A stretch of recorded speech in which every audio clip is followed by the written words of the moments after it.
Bem-vindos ao podcast da Bosch Portugal. O meu nome é Sofia Ribeiro e hoje vamos falar sobre ergonomia e saúde no trabalho remoto. Para isso temos connosco hoje a Teresa Cotrim, ergonomista, professora e também presidente da Associação Portuguesa de Ergonomia, e a Andreia Ribeiro, da Bosch, é licenciada em Fisioterapia e é também da equipa de Engenharia da Bosch responsável pela ergonomia.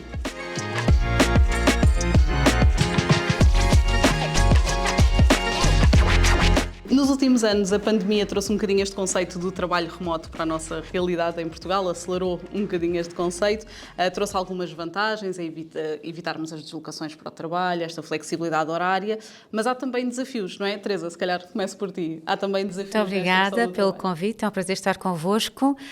E o que é que gostaria de começar por dizer? Que efetivamente este conceito do trabalho à distância não é novo. Nós já o tínhamos. Esta perspectiva do trabalho a partir de casa, em permanência ou híbrido, é que efetivamente a pandemia veio incrementar, porque nós tínhamos cerca de 5% dos trabalhadores neste regime e hoje em dia temos próximo dos 30%. Portanto, efetivamente a pandemia foi aqui um acelerador desta perspectiva do trabalho à distância a partir de casa, ou seja, do teletrabalho, porque podemos ter realmente outras formas de trabalho à distância. O teletrabalho traz-nos grandes desafios, efetivamente, e esses desafios podem ser vistos numa perspectiva sistémica e numa perspectiva depois mais micro daquilo que é os desafios em casa de cada um. E eu gostava de começar por esta perspectiva mais sistémica e há estudos que mostram que nós conseguimos, durante a pandemia, reduzir aqui um bocadinho a nossa pegada ecológica, não é? Portanto, também porque evitamos estas deslocações para o trabalho. Exatamente. Portanto, ao ficarmos todos em casa ou ao estarmos a trabalhar a partir de casa, essa é uma das grandes vantagens, não é? Portanto, deslocamos-nos menos e, portanto, essa é uma vantagem em termos sistémicos. Há outras, não é? Portanto, efetivamente, em termos globais, nós podemos captar talentos de outra parte do mundo, não é? Nós podemos ter a trabalhar na nossa empresa uma pessoa que é de qualquer ponto do mundo e, portanto, isto são aquelas grandes vantagens em termos globais, não é? Portanto, vamos captar alguém que é especialista e que trabalha a partir da sua casa noutro ponto do mundo e, portanto, temos estas grandes vantagens globais. O que é que eu gostava também de realçar? Não temos só vantagens, temos desvantagens e uma das principais preocupações que a mim se me coloca é quando este regime é um regime obrigatório e não é um regime participado e não é um regime que as pessoas pretendem. Portanto, nós podemos ter um conjunto de atividades de trabalho que sim, efetivamente, podem ser feitas à distância, porque no chão de fábrica não podemos, temos que lá ter os trabalhadores, não é? Quando pensamos na Bosch, vamos ter realmente um conjunto de funções que, pela natureza da sua atividade, podem ser realizadas à distância, outras não, e essas pessoas que podem realizar a sua atividade à distância, não basta terem uma atividade que o proporciona, não basta quererem, porque esse é outro aspecto muito importante, que é o aspecto motivacional, eu quero ou eu não quero, e eu acho que isso deve ser tido em consideração pelas empresas, portanto isto deve ter aqui uma metodologia participativa, mas também eu posso ou eu não posso, ou seja, eu tenho ou não tenho condições. Porquê? Porque nós sabemos que, se nós temos as pessoas a trabalhar a partir de casa, temos de ter condições para que elas trabalhem a partir de casa. Se eu tenho uma casa que é um T1 e tenho filhos e tenho ruído dos vizinhos, há aqui um conjunto de circunstâncias que tornam muito difícil eu conseguir trabalhar a partir de casa. Se eu de repente sou jovem e só consigo pagar um quarto e trabalho a partir de um quarto, como é que eu vou trabalhar a partir de casa? Quais são as condições que eu tenho? Portanto, nós temos de ter aqui algum cuidado porque esta obrigatoriedade do trabalho a partir de casa pode criar desigualdades ou acentuar desigualdades. E essa é uma perspectiva sistémica que eu gostava de deixar aqui uma nota, porque nós temos que ter condições. Porquê? Porque os espaços de trabalho das empresas são democráticos. Temos todas as mesmas condições e, à partida, temos boas condições. E isso, a partir de casa, pode não se verificar. Porque tenho filhos, porque tenho o cão, porque tenho o ruído dos vizinhos, porque tenho frio. E, portanto, há aqui um conjunto de condições, que são essas tais condições micro, que podem realmente criar aqui grandes desigualdades. E, portanto, eu gostaria de começar aqui por esta perspectiva mais sistémica. Depois, quando nós passamos para uma perspectiva mais do indivíduo, então nós temos realmente também vantagens e desvantagens no trabalho a partir de casa. Nós também temos vários modelos, porque temos o tempo inteiro, não é? Portanto, eu estou sempre a trabalhar a partir de casa, ou temos os modelos híbridos. E, atualmente, os modelos híbridos são aqueles que são mais adotados pelas empresas. A maior parte das empresas adotou modelos híbridos, não é? Portanto, apesar de uma primeira tendência para tudo a partir de casa, depois chegou-se à conclusão que há alguns aspectos que não são tão vantajosos, como, por exemplo, como é que nós criamos laços, como é que nós desenvolvemos o compromisso das pessoas para com as empresas. E a própria cultura da empresa. E a cultura da empresa, não é? Porque alguns estudos mostram-nos também que quando as pessoas trabalham sempre a partir de casa, a sua ligação à empresa é menor e, portanto, elas pensam mais frequentemente em mudar.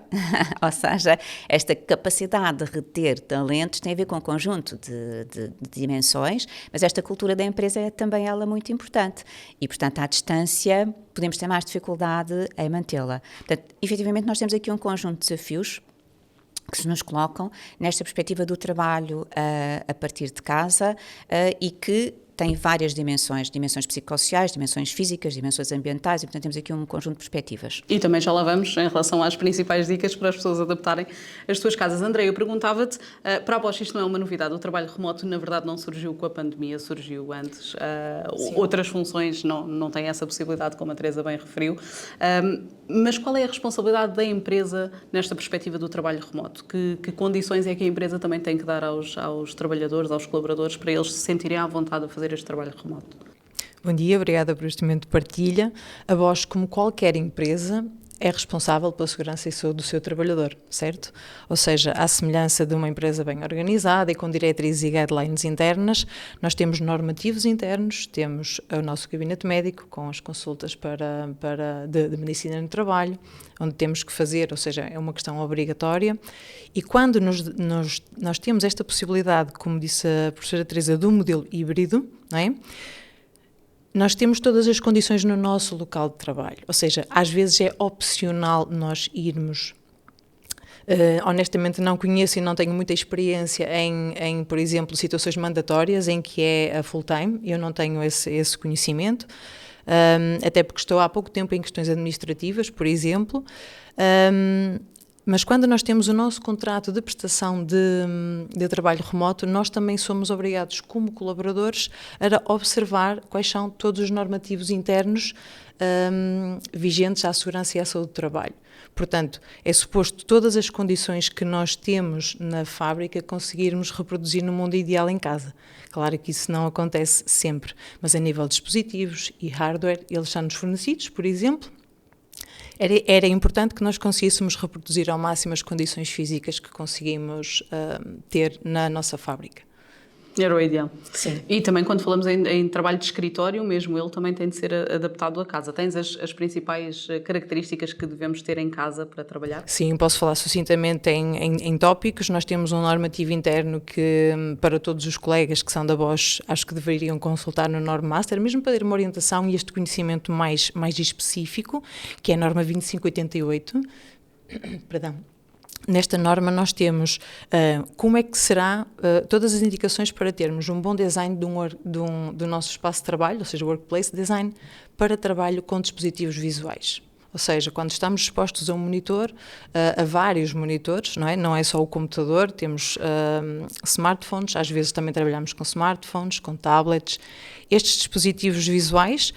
Nessa norma nós conseguimos perceber as condições que nós deveríamos recriar, que era a iluminação adequada, as superfícies mate, a dimensão para que permita a melhor distância ou a mais adequada, por exemplo, distanciamento do monitor, as cadeiras ajustáveis, os mobiliários ajustáveis sempre que possível. E nesse normativo, na norma 2588, os colegas na Bosch interna conseguem consultar aquilo que as normas europeias recomendam, ou seja, para aqueles colegas que nos estão a ouvir e que trabalham com dispositivos visuais, podem, ou sugiro que façam a consulta do decreto-lei para trabalhos com dispositivos visuais e conseguimos ver como é que devemos distribuir os nossos monitores, por exemplo, que distâncias deveremos colocar os nossos dispositivos de hardware, como é que deveremos ajustar a nossa cadeira. Tem todo um normativo que cumprimos internamente e recomendo para aqueles que não têm acesso que possam também fazer essa consulta no sentido de conhecer aquilo que é o seu direito de promover este espaço de trabalho. Mais adequado. Isso, sim. Teresa, dicas para adaptarmos o nosso espaço de trabalho em casa também. Eu gostava de fazer aqui alguns comentários em relação àquilo que a Andreia está a recomendar, e bem, porque efetivamente nós em ergonomia temos aqui um conceito que nos é muito querido, que é a diferença entre aquilo que está previsto nós fazermos e aquilo que nós fazemos efetivamente. E isto é a nossa realidade. E isto aplica-se ainda mais quando nós trabalhamos a partir de casa. Porquê? Porque efetivamente em casa, se eu tiver um espaço reservado, se tiver essa sorte de ter o meu pequeno escritório em casa, eu se calhar consigo ter uma cadeira ajustável, e a Bosch se calhar até fornece, eu consigo ter um monitor separado do meu portátil, eu vou conseguir ter um teclado separado também, ou seja, eu vou conseguir ajustar os equipamentos do meu posto de trabalho e o meu posto de trabalho, porque eu tenho um espaço afeto para trabalhar. E aí, se calhar, eu até consigo ter silêncio, não ter interrupções. Portanto, eu já estou aqui a introduzir alguns fatores de risco que são comuns em casa, não é? E, portanto, eu consigo ter esse espaço. O problema é que, na maior parte das situações, nós não temos essas condições ideais e, portanto, eu vou ter que me ajustar. Nós fizemos um projeto durante a pandemia que chamámos Howdy, Home Office Designed for You, em que nós questionámos cerca de 350 pessoas que estavam a trabalhar a partir de casa. Portanto, fomos todos obrigados, não é? Pronto. E nós temos realmente diferenças grandes entre quem consegue ter um espaço dedicado ao trabalho e quem não consegue. Quem não consegue vai trabalhar a partir da mesa da sala de jantar, da mesa da cozinha, do sofá, da cama, do sítio onde pode. Alguns até de pé a partir da tábua de engomar. Portanto, isto parece absurdo? Parece. É a realidade, é. Ou seja, nós temos aqui um afastamento muito grande entre aquilo que seriam as situações ideais para nós trabalharmos a partir de casa e aquilo que é o trabalho a partir de casa. O que é que acontece na maior parte dos casos? Eu vou ter o meu portátil, eu vou ter o meu tablet, eu vou ter o meu telemóvel, sim. Mas, frequentemente, eu não vou conseguir respeitar essas regras que a Andreia estava a falar. Porquê? Porque se eu trabalho com o meu portátil, eu não vou à partida, e se eu não tiver, por exemplo, um outro teclado, eu não vou conseguir assegurar a altura do monitor em relação à visão. Eu não vou conseguir assegurar a distância de visão adequada, ou seja, provavelmente eu vou ter mais fadiga visual do que se eu estivesse a trabalhar num posto de trabalho com estas condições. Mas pensando naquilo que seria o cenário ideal e, portanto, que teríamos o tal mini escritório adaptado em nossa casa, o que é que seria o equipamento essencial? Por exemplo, falava na base do computador, se calhar para o ecrã estar mais Exatamente. elevado. Se eu não tiver um outro monitor e só tiver o portátil, então eu vou ter que levar o meu portátil, mas para isso eu tenho que ter um teclado que não seja o teclado do portátil. Eu não vou conseguir, porque depois nós temos que gerir a postura do tronco, dos membros superiores, da cervical, a distância do olhar. Portanto, quando nós gerimos tudo isto, nós precisamos de flexibilidade. Isto significa que eu preciso de ter elementos autónomos. Preciso ter um rato, não posso estar a usar o touchpad do portátil, preciso ter um teclado autónomo, preciso E a nível da cadeira? Já lá vamos à cadeira. Preciso ter uma cadeira ajustável, portanto, eu preciso ter realmente aqui um conjunto de elementos que se vão adequar no seu conjunto. E isto nós frequentemente não temos em casa. Vou-lhe dar só um exemplo, que é, frequentemente as pessoas trabalham a partir das mesas da sala de jantar. Ora, cada objeto é feito para uma função. E, portanto, na mesa da sala de jantar é suposto eu comer. Por isso, a altura das mesas das salas de jantar são superiores à altura de uma secretária. O que é que isto significa? Significa que, se eu usar também a mesa da sala de jantar e a cadeira da sala de jantar, e, portanto, a minha cadeira não for ajustável, eu provavelmente, com o meu portátil, vou estar com os ombros elevados. Porquê? Porque a altura é superior, porque é suposto eu comer e não estar a trabalhar com o portátil. Portanto, são estes pequenos detalhes que fazem toda a diferença quando eu trabalho a partir de casa. Portanto, sim, se eu tiver uma secretária, se eu tiver um espaço afeto em casa, se eu tiver uma secretária, eu consigo ter esta mesa com a altura certa, uma cadeira ajustável que me permite regular não só a altura do apoio dos antebraços, como regular o encosto, como ir alternando postura se tiver inclinação. Portanto, sim, nós conseguimos todos esses aspectos e a regulação, mas a realidade é um pouco diferente e as pessoas nem sempre conseguem isto e por isso nós temos muitas queixas do foro visual e do foro musculoesquelético de quem trabalha a partir de casa. Vou trazer precisamente a questão visual para aqui também, porque é uma questão que se calhar as pessoas não pensam tanto. Trabalharmos todo o dia em frente ao computador, e isto não é só dizer respeito ao trabalho remoto, não é? Mesmo o trabalho que temos presencial nas empresas. Que tipo de descanso devemos dar? Que tipo de intervalo? Como é que deve ser adaptada esta saúde visual ao trabalho remoto, Andréia? Só uma nota, e a professora fez uma menção muito importante. Esta norma interna que transpõe estas diretivas europeias são para, portanto, trabalho com dispositivos visuais, mas não contemplam o laptop, ou seja, o nosso PC portátil. Estamos sempre a falar com projeção. Ou seja, nós trabalhamos num mundo ideal, no escritório, mas em casa tem que ser sempre um sentido de criatividade e adaptar em segurança, não é? Que depois também é este o desafio. Respondendo à questão da fadiga visual, há muitas consequências, às vezes não sentidas diretamente, mas há um desgaste natural ao longo da idade, da nossa capacidade visual, e foi feito também um estudo lá que ainda não está divulgado, ainda não consigo falar com detalhes de alguns resultados, mas foi devolvido à fábrica um estudo, precisamente do Departamento de Física, sobre esta questão da astenopatia visual. Ou seja, há alguns sintomas que nós temos de estar expostos muitas horas consecutivas aos dispositivos visuais, como os ecrãs. Estamos a falar de, às vezes, visão dupla, escura, dor de cabeça, algumas questões articulares, e então foi devolvido alguns resultados em que muitos participantes responderam a este estudo interno pela Universidade do Minho, e foi muito interessante ver que eles recomendam algo que nós já fazíamos internamente em alguns grupos de foco, que é a chamada regra do 20-20-20. Ou seja, nós devemos fazer pausas frequentes em relação ao nosso processo de acomodação, não é? O ler, o focar os caracteres, e então há inclusive algumas aplicações para fazer uma espécie de um alarme recorrente em que de 20 em 20 minutos deveríamos fazer uma pausa, alcançar um objeto mais ou menos a 20 pés de distância durante 20 segundos, para conseguir que toda a nossa estrutura anatómica do olho tenha uma pausa, consiga hidratar melhor e pestanejar mais, porque temos uma tendência com o foco e a concentração a pestanejar menos e o processo de hidratação é muito menor, e então há esta regra do 20-20-20. Seria aquela quase mnemónica que poderíamos levar todos para fazer com alguma frequência, de 20 em 20 minutos, cerca de 20 pés são aproximadamente 6 metros, e ficar 20 segundos a focar esse objeto. Já é uma boa dica. Teresa, temos mais?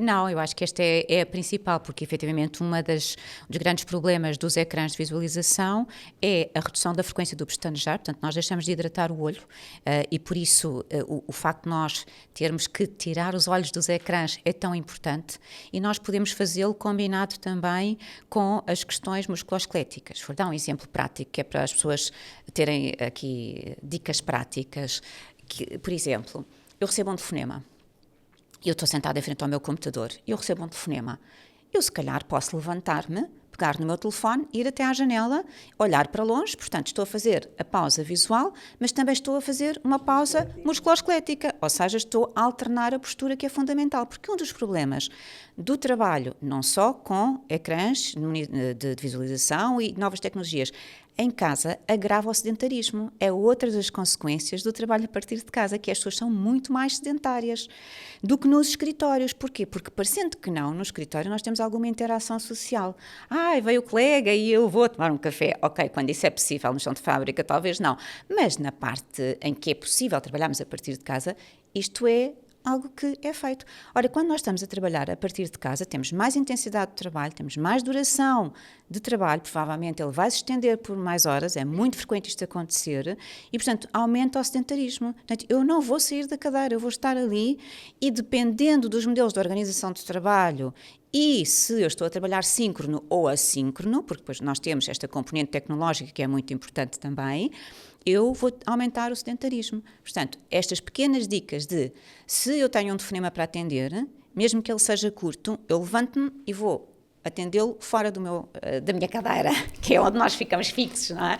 Porque este trabalho fixa-nos, não é? A cadeira, o ecrã, a mesa fixam-nos, não nos deixam mudar de postura. Perpetua-nos a atenção e o foco. Portanto, Esse é um aspecto que é importante. Se calhar, se eu tenho que comer uma maçã ou beber um copo de água, eu não devo ter a minha garrafa de água à distância do meu computador. Porquê? Porque senão eu não me vou levantar. Se eu tiver a minha garrafa de água ou o meu chá a um bocadinho mais, que me obriga a levantar para o ir buscar, então se calhar eu consigo alternar a postura e levantar-me mais vezes. Portanto, isto são aqueles pequenos truques. E as tecnologias hoje em dia ajudam-nos. Porquê? Precisamente ao encontro que a Andreia estava a dizer, que é, eu posso ter alertas, não é? E nós já temos aplicações que permitem isso, que nos dão alertas para, beber a água, ou levantar-me, ou qualquer uma dessas coisas. Mesmo nos espaços de escritório, uma das recomendações, por causa do sedentarismo e da alternância de postura para a postura de pé e para andarmos, é, se eu tiver uma reunião rápida, eu posso fazê-la de pé. Posso ter uma mesa alta e fazer a reunião de pé. E, portanto, isto também em casa é possível, mas é mais difícil. Aí a tendência é mais sedentarismo. Portanto, este é realmente um dos riscos também do trabalho a partir de casa, associado a riscos de outra natureza, como são os psicossociais. Ou seja, agora já estou aqui a dar um salto para outros grupos, e que tem a ver com o isolamento. Há pouco eu estava a dizer, ok, se eu tenho um colega, eu vou tomar um café, e se eu tenho uma dúvida, eu posso levantar-me e ir colocar-lhe a dúvida. Isto tem uma desvantagem, que são as interrupções, não é? Mas se isto for dentro de uma dimensão equilibrada, eu tenho esta interação com os meus colegas e, portanto, esta é outra vantagem que se transforma em desvantagem no trabalho a partir de casa, porque é a questão do isolamento. E é a questão da maior dificuldade, muitas vezes, em eu conseguir ter o apoio dos colegas ou o apoio das chefias, que são outras duas dimensões muito importantes. E é em que medida é que eu consigo também esta melhoria destas relações interpessoais e este espírito de equipa quando eu estou a partir de casa. Por isso os modelos híbridos de alguma forma conseguem compensar um pouco estas desvantagens do trabalho a partir de casa numa grande percentagem do tempo, porque realmente, e durante a pandemia isso foi muito visível e os estudos mostraram isso, que é esta sensação de isolamento, esta sensação de eu não consigo ter apoio, eu tenho menos apoio dos colegas, eu tenho menos apoio das minhas chefias diretas, e, portanto, eu sinto-me menos apoiado e muitas vezes isto associado à pressão temporal, à intensidade do trabalho, à duração do trabalho e ao conflito de trabalho-família, que é, eu estou a partir de casa, portanto eu tenho também as tarefas a partir de casa. O estar a partir de casa é muito engraçado, porque é um espaço heterogéneo, ou seja, o espaço é estruturante das nossas relações. Portanto, quando eu estou num espaço de trabalho, ele é de trabalho, portanto eu sei que eu estou a trabalhar. O meu referencial é trabalho, não é família. Quando eu estou a trabalhar a partir de casa, há aqui esta mistura daquilo que é o referencial trabalho com o referencial família. E, portanto, esta dimensão esta heterogeneidade, de repente, de um espaço que tinha um valor simbólico, que era o meu espaço de descanso, o meu espaço de relação pessoal, o meu espaço de vida privada, e de repente ele é invadido pela minha vida de trabalho. E, portanto, isto leva a uma outra questão, que é o conflito trabalho-família ou o conflito família-trabalho. Um conflito que muitas vezes é encarado até como vantagem. Porque o facto de termos aproveitar uma pausa no trabalho para ir pôr uma máquina de roupa a lavar ou poder fazer a sopa para os miúdos. É verdade, e por isso, em alguns estudos, é visto como uma vantagem, não é? Portanto, e aqui temos as questões de sexo feminino, sexo masculino, e nós continuamos a ter, de alguma forma ainda, as mulheres com um papel em casa preponderante em termos daquilo que é esta ocupação. Esta ocupação de casa, e portanto isto tem vantagens e desvantagens. Portanto, há quem realmente ache que é mais fácil porque tem autonomia e portanto consegue fazer esta gestão, e portanto aqui a questão da autonomia é muito importante. Portanto, vai depender muito da natureza do trabalho e da organização do trabalho, porque se eu não tenho autonomia, isto vai ser mais complicado para mim. Principalmente se eu tiver, imagino, filhos menores, ou se eu tiver ascendentes dependentes de mim dentro de casa. E isto hoje em dia é frequente, porque em certas faixas etárias é a geração sanduíche, não é? Temos filhos e temos os ascendentes que já são dependentes de nós. E, portanto, e muitas vezes é o papel feminino que continua a assegurar estas responsabilidades. Portanto, nós temos aqui realmente diferenças que têm que ser tidas em consideração também, em função do género, e elas têm que ser equacionadas. E, portanto, nós temos esta dimensão também de natureza psicossocial, de natureza de relações interpessoais, que é muito importante e que vai depender dos modelos de organização de trabalho e da forma como a empresa também afeta estes sistemas tecnológicos, estes modelos de organização de trabalho às pessoas, não é? E, portanto, hoje em dia fala-se muito do desligar, não é? De eu ter a capacidade de desligar, eu posso desligar, não é? E, portanto, a partir de certa hora eu já não recebo e-mails, mas quando eu estou a trabalhar a partir de casa, estas fronteiras diluem-se um bocadinho, não é? Porque se eu estou na empresa, eu chego às 5, às 6 ou às 7, ok, eu vou para casa. E posso ter a opção de, eu não vou voltar a ligar-me. Mas se eu estou a trabalhar a partir de casa, eu estou ligada, não é? E, portanto, essa opção é da empresa, mas também é minha. É sempre a outra face da moeda, não é? Que temos que ter em consideração. Aqui... Eu perguntava, Andreia, também a nível de exercícios físicos que podemos fazer em casa para aliviar um bocadinho, para descomprimir um bocadinho aqui a pressão física e mental.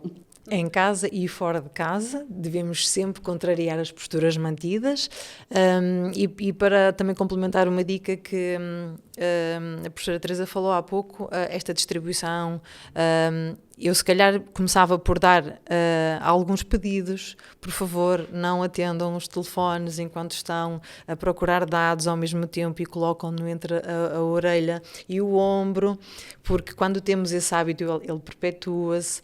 Em casa ou no escritório, se estão sentados, não coloquem, não cruzem as pernas para trás, para debaixo da cadeira. Algumas posturas que fazemos-lo com muita frequência e muito instintivamente, que se calhar vão dar consequências piores, circulatórias, musculoesqueléticas, tensão, não é? Esta descompensação. Agora falamos muito neste contexto em ginástica laboral, por exemplo, ou seja, executar movimentos que consigam contrariar esta permanência muito tempo na mesma posição e, sobretudo, alongar músculos antagonistas. O que é isto? Nós temos uma tendência para uma posição mais fechada. Eu estou na minha área de trabalho, estou a digitar, por muito equilibrada que eu esteja e que esteja com uma distribuição que é aquilo que nós chamamos o mais próximo do equilibrado, ergonomicamente mais ajustável, eu posso estar demasiado tempo na mesma posição. Então aí devemos entrar com as pausas, com sugestões como falou a professora Teresa, e depois podemos pensar então nesta questão dos antagonistas. Se eu tenho uma tendência mais para me fechar em concha ou me debruçar sobre o monitor, aproximar, até uso óculos e não estou a ter correção visual, ou a luz não é suficiente, eu tenho uma postura errada, eu de vez em quando devo abrir, ou seja, abrir o peito, afastar os braços para trás, treinar sempre aqueles músculos contrários aos que estão encurtados durante muito tempo. A ginástica laboral, neste contexto administrativo, muitas vezes é muito concentrada na área cervical, ombros e costas, mas os membros inferiores são igualmente importantes, porque nós estamos sentados muitas vezes durante muitas horas. Para os colegas que trabalham internamente, temos no Bosch Tube um guia de ginástica laboral que penso que foi uma das estratégias de há 2 anos, cerca de 2 anos. É um guia muito interessante porque tem um bonequinho que põe o tempo, ou seja, nós devemos fazer estes estiramentos musculares cerca de 15 a 20 segundos, pelo menos, para produzir algum efeito. Repetir, o ideal era de 1 a 2 vezes, pelo menos o mesmo músculo. Não devemos fazê-lo com dor, sempre com um bocadinho de desconforto, mas sem dor. Um alongamento, a pessoa também tem que se proteger, não é? Tem que conhecer os seus limites. Não podemos entrar num estiramento tão bom que depois leva a uma micro-rotura. Desconforto e nunca travando o ar, nunca fazendo a apneia. Ou seja, travar o ar e estar a alongar a musculatura. São, assim, algumas dicas gerais. Há muita informação disponível na internet, nem toda é muito bem tratada, mas não fazendo exercícios específicos de ginástica laboral, dou aquelas dicas que eu costumo dizer: espreguicem-se. Espreguiçar é natural, é um instinto que nós temos para contrariar estes encurtamentos, as nossas faixas, os nossos músculos internamente. O espreguiçar, sempre que se levantem, espreguicem-se. Eu sei que socialmente dizem que é uma má educação, vão à casa de banho, espreguicem-se à frente do espelho, não o façam em público se não se sentirem, se estiverem, não é? em companhia, mas em casa estão à vontade, por exemplo. É uma dica super simples, mas que promove o corpo sente onde está mais tenso. E nós sentimos desconforto muitas vezes, dor, parestesias, formigueiros, e isto é um feedback para nós. em que áreas é que nós deveríamos trabalhar mais. Para além de espreguiçar e estes exercícios de ginástica laboral, para os colegas fora da organização, eu costumo fazer uma mnemónica, que é o sim, o não e tanto faz, que é olhar o céu e para baixo, que é o sim, o não, que é alinhar o nariz pelos nossos ombros externamente, e o tanto faz, que é inclinar as orelhas em direção aos ombros, nesta perspectiva de manter as posturas durante alguns segundos com desconforto e sem dor e fazendo respirações fluídas sem bloquear a respiração. Como disse, há um bocadinho este estigma que é muito a parte superior. Não, as nossas costas também sofrem muito com tensão. Podemos debruçar-nos para a frente na nossa cadeira de trabalho em casa, por exemplo, e abraçar as nossas coxas e pousar, por exemplo, a cabeça ao longo das nossas pernas e estirar um pouquinho aqui. E aqueles clássicos que nós fazíamos quando estávamos na escola, em pé, pôr o calcanhar atrás, por exemplo, e alongar um bocadinho toda a cadeia posterior dos nossos membros inferiores. São, assim, algumas dicas genéricas que sem vídeo às vezes é um bocadinho difícil, ou seja, falar de ajustar postos de trabalho às pessoas, falar de ergonomia, falar de ginástica só oralmente tem um bocadinho esta condicionante, mas seriam algumas dicas que poderia deixar. E fundamentais, de certeza, Teresa, um pequeno complemento. Exatamente. Eu diria que esta é a perspectiva da promoção da saúde. E na perspectiva da promoção da saúde nós podemos ter a prática regular de exercício físico, a alimentação saudável, que é fundamental também, porque outro dos problemas do sedentarismo é a obesidade, e nós temos populações cada vez mais obesas e como consequência, a sintomatologia musculoesquelética é inevitável. E toda a preguiça que vem depois do almoço, não é? Também. Mas, efetivamente, nós temos aqui, portanto, estas recomendações que têm a ver a hidratação. A hidratação é fundamental ao longo do dia. E, portanto, nós temos aqui um conjunto de dimensões que são de promoção da saúde. E depois, a perspectiva da ergonomia é também e principalmente a da prevenção daquilo que são os riscos associados ao trabalho. E nesta perspectiva de prevenção, nós temos que intervir naquilo que é o layout dos espaços de trabalho, o ambiente de trabalho térmico, lumínico, sonoro, a organização do trabalho, a questão das pausas, da autonomia, da duração do trabalho, dos turnos. Portanto, nós temos que ter esta visão sistémica. E, portanto, a perspectiva da ergonomia é sempre uma perspectiva muito sistémica.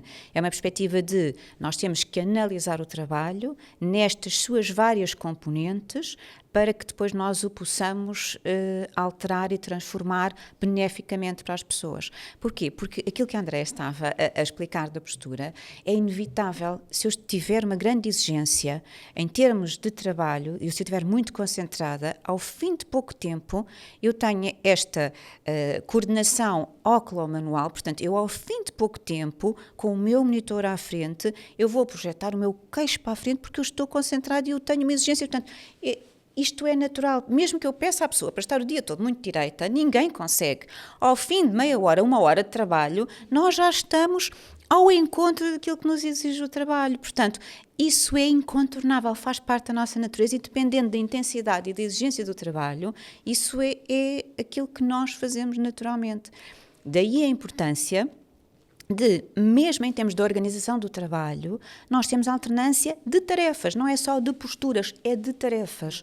Nós conseguimos organizar o nosso trabalho, de forma a planear o nosso trabalho, e aí as FIAs têm aqui um papel muito importante, porque devem ter esse pensamento e devem ter esta perspectiva também de ajudar as suas equipas a planear o trabalho, de forma a nós conseguirmos ter alguma alternância e conseguirmos ter também esta possibilidade de conseguir gerir aquilo que é o nosso trabalho, de forma a termos oportunidade de mudar de postura, de nos colocarmos de pé, de termos outro tipo de interações e, portanto, isso é um pensamento global e sistémico do trabalho. E, portanto, essa parece-me que seria uma recomendação, parece-me que a recomendação não é só para as pessoas individualmente, nós temos aqui uma outra dimensão muito importante, que é a das lideranças. E as lideranças têm aqui um papel fundamental, porque muitas vezes são eles que tomam decisões sobre o que é que as pessoas têm que fazer, como e quando. E, portanto, as lideranças têm que ter esta perspectiva também de que o trabalho tem que ser organizado de forma a que as pessoas consigam fazer a sua gestão com menor risco para a sua saúde e para a sua segurança. E, portanto, esta perspectiva global parece muito importante, e este envolvimento dos vários níveis de chefias e de lideranças nas organizações é muito importante.